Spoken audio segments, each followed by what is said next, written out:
शिव महिमा। शिव यानी महाकाल, भोलेनाथ, शंभू, नीलकंठ और न जाने ऐसे कितने नामों से पुकारे जाने वाले शिव की महिमा के बहुत से किस्से धार्मिक किताबों में मिलते हैं। शिव आदि है और अंत भी, अर्थात शिव सृष्टि के कण कण में विद्यमान है। शिव महिमा। शिव यानी महाकाल, भोलेनाथ, शंभू, नीलकंठ और न जाने ऐसे कितने नामों से पुकारे जाने वाले शिव की महिमा के बहुत से किस्से धार्मिक किताबों में मिलते हैं। शिव आदि है और अंत भी, अर्थात शिव सृष्टि के कण कण में विद्यमान है। शिव महिमा से कोई व्यक्ति अछूता नहीं है और इसी चमत्कार को चित्रित करने के लिए ये कहानी लिखी गई है, जो आपको धार्मिक ज्ञान के सागर में स्नान करने को विवश कर देगी। एक शहर था जहाँ बहुत बड़ा मंदिर था। मंदिर में भक्तों का तांता हमेशा लगा रहता था। मंदिर के आने जाने वाले रास्ते में धार्मिक सामग्री बिक्री हेतु छोटी छोटी दुकानें लगी हुई थी और उन्हीं दुकानों में एक दुकान ओंकार की थी। वह शिव का अटूट भक्त था।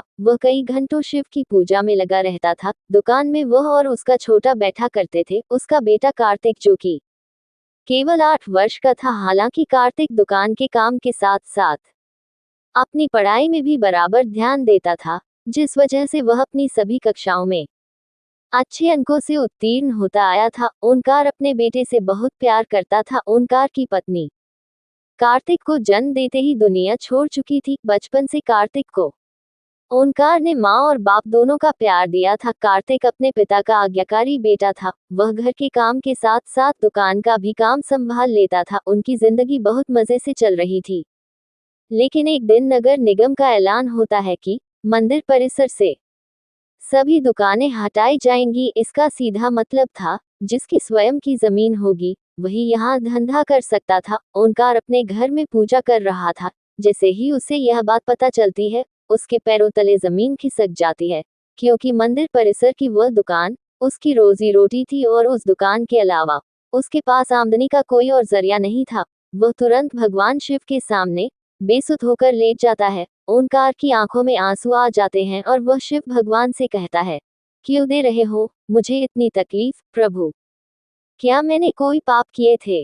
कुछ देर बाद ओंकार शिव भगवान के सामने हाथ जोड़कर खड़ा होता है और अपनी दुकान की तरफ भागता है। सभी दुकानदारों को दुकान से सामान खाली करने के लिए 1 दिन का समय दिया जाता है, जिसके लिए लाउडस्पीकर से लगातार सारे मंदिर परिसर में सरकारी ऐलान होता रहता है। सरकार के इस फैसले का सभी विरोध कर रहे होते हैं, लेकिन मंदिर में भक्तों की संख्या बढ़ने की वजह से रोड का चौड़ीकरण करना अनिवार्य था। हालांकि प्रशासन ने मंदिर से थोड़ा दूर एक सरकारी जमीन में दुकानें बनाने की इजाजत दे दी थी, लेकिन उन जमीनों को लीज पर दिया जाना था और लीज की रकम लगभग जमीन की कीमत के बराबर ही पहुंच रही थी, जो कि ओंकार की पहुंच से बाहर थी। ओंकार दुकान के अलावा कुछ और काम नहीं कर सकता था, इसलिए वह लीज पर जमीन लेने के लिए आवेदन भर देता है और 2 ही दिनों के अंदर उसे 35% राशि जमा करवाने का नोटिस मिलता है। उसने कई सालों से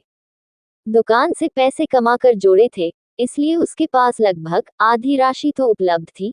इसलिए वह 2 दिन के अंदर 35% रकम जमा करवा देता है और बाकी का बचा हुआ 15 दिनों के अंदर जमा करवाने का समय दिया जाता है। ओंकार अपने बेटे से कहता है कि बेटा, हमें ये जमीन कुछ भी करके लेना होगा। मेरे पास आधे ही पैसे हो पा रहे हैं, बाकी पैसों के लिए हम बैंक से लोन ले लेते हैं। कार्तिक उम्र में छोटा जरूर था, लेकिन वह बहुत समझदार था। वह अपने पिता की बात से है और प्रबंधक के पास जाकर लोन के लिए आवेदन देता है। बैंक प्रबंधक उससे कहते हैं कि हम आपको बैंक लोन तभी दे सकते हैं जब कोई ऐसा व्यक्ति आपकी गारंटी दे जिसका खाता हमारे बैंक में हो। ओंकार इस बैंक से संबंधित किसी व्यक्ति को नहीं जानता था। वह यहाँ पहली बार आया था। ओंकार हताश हो जाता है और वह बैंक के बाहर सर में हाथ रखकर बैठ जाता है। तभी उसके पास एक व्यक्ति तिलक लगाए पहुंचता है। वह कार्तिक को एक चॉकलेट देता है और ओंकार से पूछता है, क्या बात है, आप परेशान लग रहे हैं?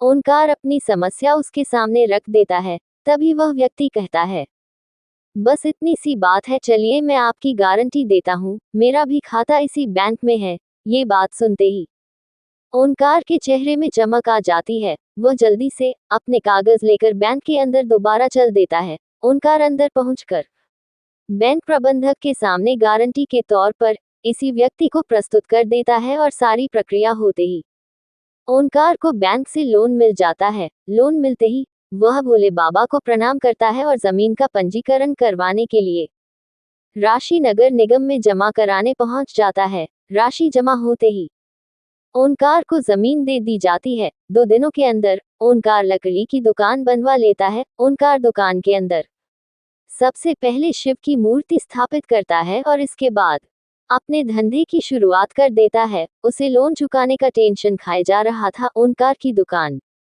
सबसे आखिरी में थी, इसलिए उसकी दुकान में कम ग्राहक पहुंचा करते थे। वह इतना भी पैसा नहीं कमा पा रहा था कि उसके प्रतिदिन के खर्चे पूरे हो सके। ओंकार परेशान रहने लगा। एक दिन उसकी दुकान में वही व्यक्ति फिर से आते हैं जिन्होंने बैंक में उसे लोन की गारंटी दी थी। उन्हें देखते ही ओंकार अपनी दुकान में बैठने को कहता है और जल्दी से उनके लिए चाय नाश्ते का इंतजाम करता है। और जैसे ही वह व्यक्ति ओंकार से उसकी दुकान के हाल चाल पूछते हैं तो वह अपना दुखड़ा रोने लगता है। वह व्यक्ति शिव की मूर्ति को नीचे रखे देख ओंकार से कहते हैं, तुमने शिव भगवान को ऐसे क्यों स्थापित किया है? उनके लिए छोटा सा मंदिर बना लो, तुम्हारा कल्याण हो जाएगा। और इतना कहकर वह वहां से चले जाते हैं। ओंकार उस व्यक्ति के जाते ही अपने काम में लग जाता है। 1-2 महीने के अंदर ओंकार की हालत बदतर होने लगती है। वह कर्ज में डूबता जा रहा था, लेकिन इसके बावजूद वह शिव की पूजा में उतना ही समय देता था जितना हमेशा से देता आया था। एक दिन वह थोड़ा जल्दी दुकान पहुंच जाता है और दुकान की साफ सफाई करने लगता है। ओंकार को अचानक उस व्यक्ति की बात याद आती है कि शिव के लिए छोटा सा मंदिर बना लो। तभी ओंकार कुछ मजदूरों को बुलाकर दुकान के कोने में छोटा सा मंदिर बनवाने के लिए गड्ढा खुदवाने लगता है। लेकिन बहुत प्रयास करने के बाद भी उस जगह पर गड्ढा नहीं हो रहा होता और जब मिट्टी हटाकर मजदूर देखते हैं तो वह दंग रह जाते हैं। उन्हें एक विशाल शिवलिंग का ऊपरी हिस्सा दिखाई दे रहा होता है और जैसे ही वह किनारे किनारे मिट्टी हटाते हुए गहराई तक जाते हैं तो सभी के पसीने छूट जाते हैं, क्योंकि यह कोई साधारण शिवलिंग नहीं था। इसका आकार बहुत विशाल था और इसका पत्थर फौलाद से भी मजबूत था। शिवलिंग निकलते ही दुकान के चारों तरफ से हजारों लोगों की भीड़ जमा हो जाती है। दूर दूर से लोग वहां शिवलिंग देखने पहुंच जाते हैं। शिव की इतनी बड़ी मूर्ति जमीन के अंदर से निकलते ही खनिज विभाग के लोग उसे जब्त कर लेते हैं। शिवलिंग को मंदिर की संपत्ति मानकर मंदिर में स्थापित कर दिया जाता है। लेकिन मूर्ति निकलने की वजह से ओंकार की दुकान की कीमत आसमान छूने लगती है। सभी ग्राहक उसी दुकान से सामान लेने के लिए लाइन लगाने लगते हैं। दरअसल लोग उस जमीन को शिव जन्मभूमि का अंश समझने लगे थे। ने ओंकार का जीवन बदल दिया था और इसी के साथ यह कहानी शिव महिमा समाप्त हो जाती।